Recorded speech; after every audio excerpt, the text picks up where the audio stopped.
भारत चीन के बीच फिर चलेगी डायरेक्ट फ्लाइट। जी हां, मोदी सरकार ने बड़ा ऐलान किया है कि एक बार फिर से भारत चीन के बीच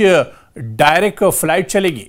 जी हां, जिस तरह से पिछले दिनों प्रधानमंत्री नरेंद्र मोदी ने चीन का दौरा किया था और उसके बाद से ही यह जमी हुई बर्फ पिघली थी और उसके बाद यह ऐलान किया गया था कि भारत और चीन के बीच फिर से डायरेक्ट फ्लाइट चलेगी और इससे जाहिर सी बात है कहीं ना कहीं रिश्ते एक बार फिर से मजबूत होंगे। हालांकि इस डायरेक्ट फ्लाइट चलने के बाद कहीं ना कहीं इस पर नजर पाकिस्तान की भी होगी। इसके अलावा ट्रंप टैरिफ के बीच अमेरिकी राष्ट्रपति की धड़कन भी एक तरह से बढ़नी तय मानी जा रही है। आपको बताते चले कि विदेश मंत्रालय ने बाकायदा ऐलान किया है कि भारत और चीन अक्टूबर 2025 के अंत तक सीधी यात्री उड़ानें फिर से शुरू करेंगी। यह कदम सालों के तनाव के बाद दोनों पड़ोसी देशों के बीच संबंधों को धीरे धीरे सामान्य बनाने की कोशिशों का एक तरह से हिस्सा है।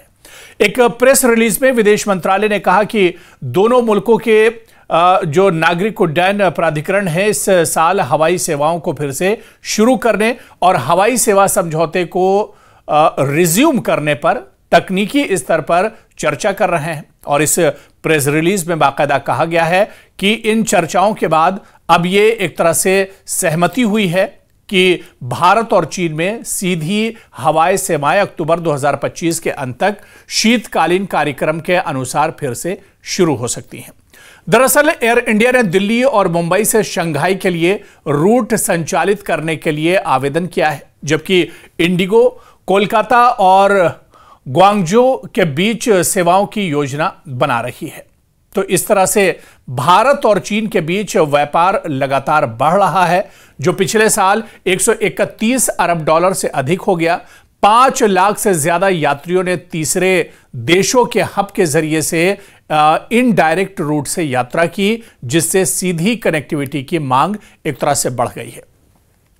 आप देखिए कि जब चीन और भारत के दरमियान डायरेक्ट फ्लाइट नहीं चल रही थी, उसके बावजूद भी तकरीबन 5 लाख लोगों ने भारत से चीन की यात्रा की है या चीन से भारत की यात्रा की, और यह इनडायरेक्ट यात्रा है। यानी जब डायरेक्ट फ्लाइट हो जाएगी, डायरेक्ट यात्रा होगी, तो यह तादाद एक तरह से और ज्यादा बढ़ सकती है। और इसके अलावा आप देखिए कि कारोबार कितना बड़ा है दोनों देशों के बीच में, यह भी एक बड़ी वजह है, क्योंकि पिछले साल 131 अरब डॉलर से अधिक का यह कारोबार हुआ था और 5 लाख से ज्यादा यात्रियों ने तीसरे देशों से यानी दूसरे मुल्क पहले जाकर, अगर चीन जाना है तो उसके लिए पहले या तो श्रीलंका जाना है या फिर नेपाल जाना है या फिर दूसरे जो आसपास के मुल्क हैं वहां से जाकर चीन के लिए फ्लाइट लेनी पड़ती थी, यानी इनडायरेक्ट रूट से यात्रा की। और ऐसे में 5 लाख लोगों ने चीन का सफर किया है, जिससे सीधी कनेक्टिविटी की मांग भी लगातार बढ़ रही थी और लोग भी ये मांग कर रहे थे कि जो फ्लाइट बंद की गई है चाइना के लिए वो दोबारा से शुरू होनी चाहिए। दरअसल आपको बताते चलें कि कोविड-19 महामारी के दौरान दोनों देशों के बीच सीधी उड़ानें बंद कर दी गई थी, निलंबित कर दी गई थी, जिससे यात्रियों को हांगकांग, बैंकॉक या सिंगापुर की यात्रा करने के लिए मजबूर होना पड़ता था। और मार्गों की बहाली से एशिया की 2 सबसे बड़ी अर्थव्यवस्थाओं के बीच व्यापार यानी कारोबार, तिजारत, पर्यटन और लोगों के बीच संपर्क को बढ़ावा मिलने की उम्मीद है। यानी अब जब हालात बेहतर हो रहे हैं और जब डायरेक्ट फ्लाइट अब शुरू हो रही है, तो ऐसे में लोगों की उम्मीदें भी काफी ज्यादा बढ़ गई हैं। आपको यहां पर बताते चलें कि नई दिल्ली द्वारा रूसी तेल की निरंतर खरीद के जवाब में वॉशिंगटन द्वारा हाल ही में भारतीय वस्तुओं पर टैरिफ दोगुना करने के बाद भारत के अमेरिका के साथ संबंध तनावपूर्ण हो गए हैं। साथ ही भारत ने बीजिंग के साथ संबंधों में एक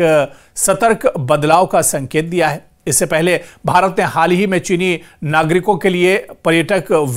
वीजे पर भी जो प्रतिबंध थे, जो पाबंदियां थी, उनमें भी एक तरह से ढील दी है। इसके अलावा आप देखिए कि लद्दाख में साल 2020 के सीमा संघर्ष के बाद दोनों देशों के बीच तनाव तेजी से बढ़ गया था, जिसमें 20 भारतीय सैनिक और अज्ञात संख्या में चीनी सैनिक भी मारे गए थे। विदेश मंत्रालय का बयान है कि अपने बयान में विदेश मंत्रालय ने कहा है कि अब इस बात पर सहमति बन गई है, एक तरह से रजामंदी जाहिर हो गई है कि भारत और चीन में जो उड़ानें हैं वो अब एक तरह से सीधी उड़ानें भरी जाएंगी और बाकायदा इसी महीने यानी अक्टूबर 2025 के अंत तक दोबारा ये उड़ान एक तरह से शुरू हो सकती हैं। तो ऐसे में कारोबार के एतबार से, तिजारत के एतबार से और टूरिज्म के एतबार से ये बहुत अहम हो जाता है, क्योंकि चीन एक बड़ा कारोबारी हब है और हिंदुस्तान भी एक बड़ा मार्केट है। ऐसे में जब चीन और भारत के दरमियान डायरेक्ट फ्लाइट शुरू होगी, जो साल 2019 से ही कोविड के दौर से बंद थी, तो ऐसे में लोगों की जो मुश्किलें हैं, जिनका कारोबार एक तरह से चाइना से चलता है या चाइना के जो कारोबारी हैं भारत से जुड़े हुए हैं, उनके लिए ये एक बहुत बड़ी राहत की एक तरह से खबर हो सकती है। इसके अलावा आप देखिए कि इसका इंपैक्ट क्या होगा। अमेरिका की नजरें भी होंगी, क्योंकि जिस तरह से टैरिफ अमेरिका ने लगाया और उसके बाद हिंदुस्तान के रिश्ते अचानक चीन के साथ बढ़े हैं, तो ऐसे में इस रिश्ते पर यानी भारत और चीन की नजदीकी पर अमेरिका की भी नजर होगी। और अमेरिका से ज्यादा अगर इन रिश्तों पर किसी की नजर होगी तो पड़ोसी मुल्क पाकिस्तान की होगी। जी हां, पाकिस्तान पर हमेशा ही चीन की पुष्टपनाही रहती है, लेकिन भारत का पाकिस्तान के करीब, चीन के करीब आना कहीं ना कहीं पाकिस्तान के लिए एक बहुत बड़ा झटका भी माना जा रहा है, क्योंकि जितनी तेजी से पिछले कुछ महीनों में तस्वीर बदली है और उस घटनाक्रम में आप देखिए कि जो रीजन है, जो खित्ता है, इसमें पॉलिटिकल सिनेरियो बहुत तेजी से बदल रहा है।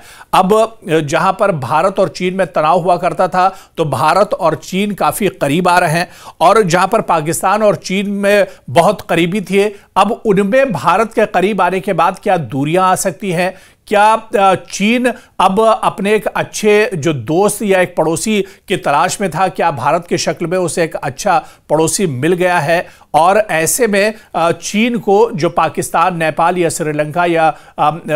अफगानिस्तान की सूरत में अपने जो साथी उसके थे, क्या अब उनकी जरूरत चीन को नहीं पड़ेगी? ये इस तरह के बहुत से सवाल हैं। लेकिन इस कुर्बत पर और इस नजदीकी पर जो चीन और भारत के दरमियान बढ़ रही है, इस पर पाकिस्तान की नजर जरूर होगी और पाकिस्तान इस दोस्ती पर नजर जरूर जमाए बैठा होगा, क्योंकि हर मुश्किल घड़ी में पाकिस्तान के साथ अगर कोई बड़ी ताकत एशिया में आती है तो वो चीन होती है। लेकिन चीन जब भारत के साथ होगा तो ऐसे में पाकिस्तान एक तरह से तनहा हो सकता है, यानी आने वाले दिनों में पाकिस्तान की मुश्किलें बढ़ सकती हैं। और ऐसे में यह कहा जा सकता है कि एक तरह से इस पूरे खित्ते में, इस पूरे रीजन में जो बड़ी ताकतें हैं, यानी भारत और चीन एक साथ आएंगे और कहीं ना कहीं पाकिस्तान इस खित्ते में अकेला और तनहा रह सकता है। यानी भारत और चीन की जो दोस्ती है वो सिर्फ तिजारत या कारोबार या टूरिज्म तक ही नहीं है, बल्कि जो खित्ते की सियासत है उस पर भी एक बहुत बड़ा असर आने वाले वक्त में डाल सकती है।